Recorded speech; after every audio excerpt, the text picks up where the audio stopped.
وبالنضال والصهود.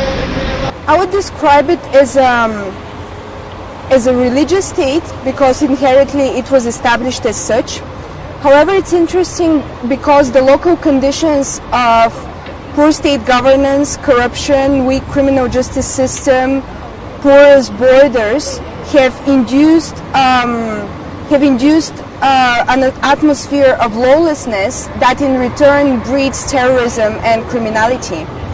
So what you could see right now is how religious minorities, although they exist but they are not so predominant and still suffer human rights violations, are not suffering human rights violations to the same level as the social minorities, as for example intellectuals, academics, scholars who are being persecuted for the fact that they are raising their voices against the crimes committed by the Pakistani army and the Inter-Services Intelligence Agency.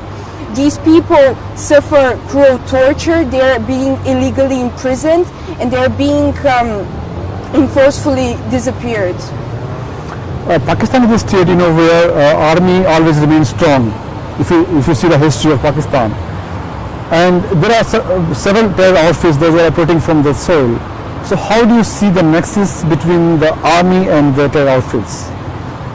Pakistan has a history of state-sponsored terrorism. If you take, for example, the Afghan Taliban, since their creation, they've always been funded both financially, military, through direct combat training by the Pakistani army. The same applies to, for example, rebel groups in Kashmir, who has always also been supported by the Pakistani. And even the Lashkar-e-Taiba, is the terrorist group, is seen as the most reliable proxy of Pakistan against India. In general, Pakistan is using proxies against their so-perceived enemies or those who are opposing their views, such as Russia, India, the United States, and NATO. However, it's important to see how using violent extremism as an instrument of policy not only jeopardizes any prospects of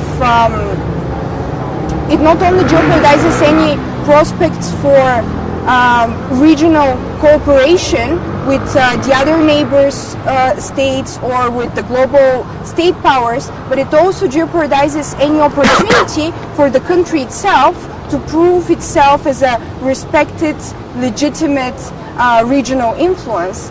And this is because Pakistan might be using proxies as a way to redress what they feel as an imbalance of regional power. However, it just renders them powerless because at the end, double standards on terrorism do not last for long.